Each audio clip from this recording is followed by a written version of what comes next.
Imagine being created not to live, but to be a tool. Your childhood stolen from you, turned into a weapon, while everything around you decides your fate, and you just sit there watching, unable to change a damn thing. Then suddenly someone appears in your life, someone who might understand you, someone who might give you a key of freedom.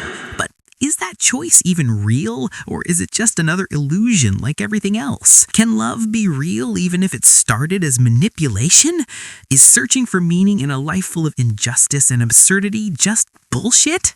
And how can the road to freedom end up being the road to your death? Reze isn't just a fan service character. Reze is a fucking bomb, blowing up questions about freedom, identity, and real love in a world built on cruelty and exploitation.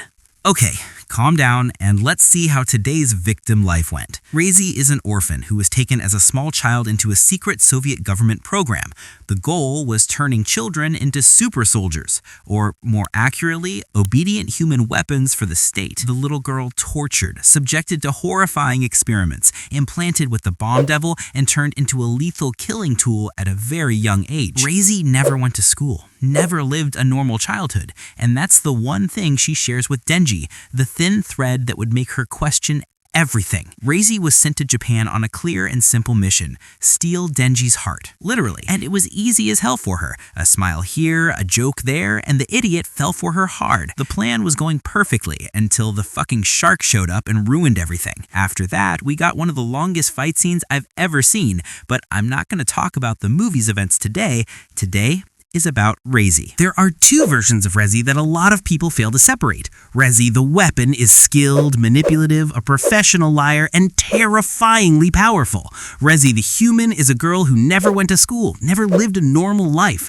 Reze the human saw herself in Denji. Both of them were denied anything normal. This is where Reze's internal conflict begins, and it's clear in that moment when she asks Denji directly at school, "Would you rather be a country mouse or a city mouse?" For those who don't know, it's an old story. The country mouse lives safely but has little food and limited experiences, while the city mouse enjoys better food and more excitement but lives in constant danger. Denji chooses the city mouse. He wants to try new things, eat good food after a life of poverty, and he genuinely doesn't give a shit about danger as long as tomorrow's meal is good.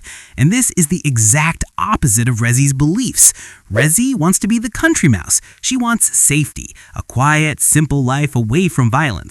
Here's the first real clash between them. Reze was testing Denji, trying to see if they could run away together and live a normal life, but his answer disappointed her. At the end of the movie, Denji asks her if she wants to escape with him. Denji changes his own beliefs for her because he loves her, even knowing she deceived him, even knowing she tried to kill him. At first, Reze refuses. She says all her feelings were fake, but at the train station, after thinking about the time she spent with Denji, she completely changes her mind and decides to go back to him. That choice proves her feelings became real. In that moment, Reze finally understood who she was and what she wanted, and that's exactly what got her killed. Reze had a small dream, a dream that never belonged in her world or her job, to live a quiet, simple life. But all her life, she never truly tried to change her fate, and the one and only time she did was the moment that sealed her death. The real tragedy of Reze's story isn't just her death. It's the moment that was supposed to be her salvation. Sometimes freedom doesn't break because the decision was wrong. It breaks because someone above you never allowed you to have a choice in the first place. Like a literal slave. No opinion, no agency, no right to decide anything. You work like a servant, and the moment you think for yourself and step outside the path your master set for you, you die. Makima stopping Reze on her way back to the cafe turns the very idea of choice into an illusion.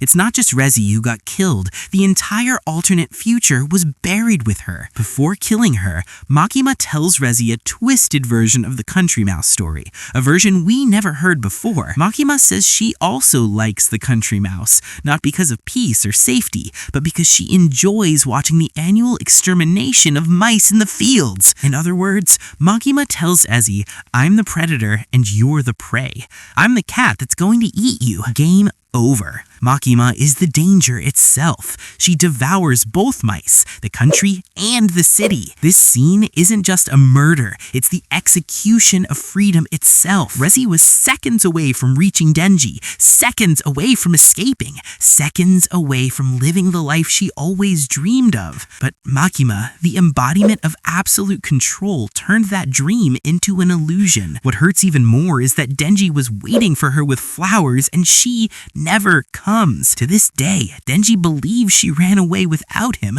that she never loved him and was just using him. That ending works as a punishment for the idea that Reze dared to choose for herself. Ah, Fujimoto, you evil fucking genius.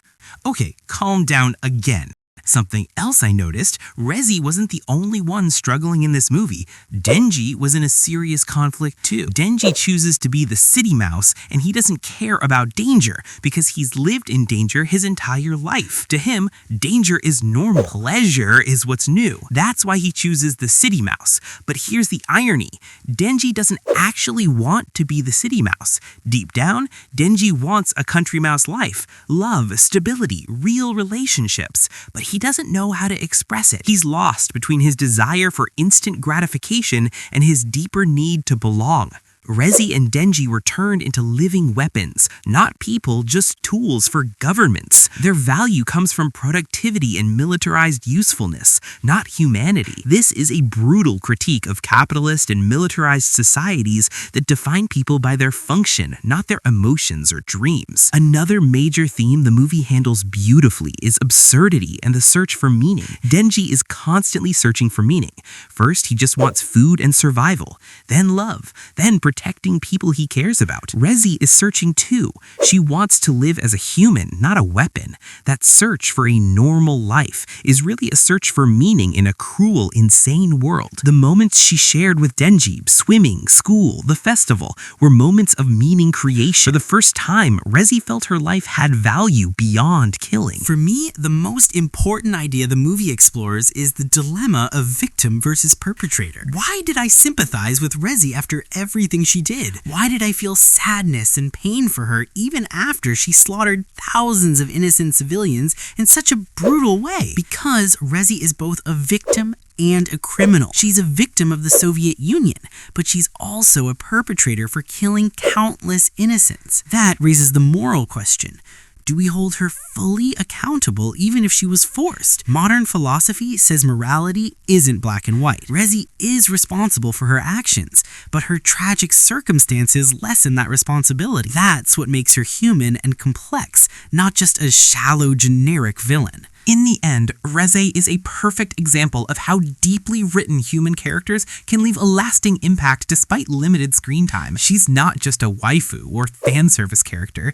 She's a tragic, complex figure who asks deep philosophical questions about freedom, identity, and love, questions all of us face at some point in our lives. Reze represents all of us. We all want to escape the roles forced on us. We all search for real love.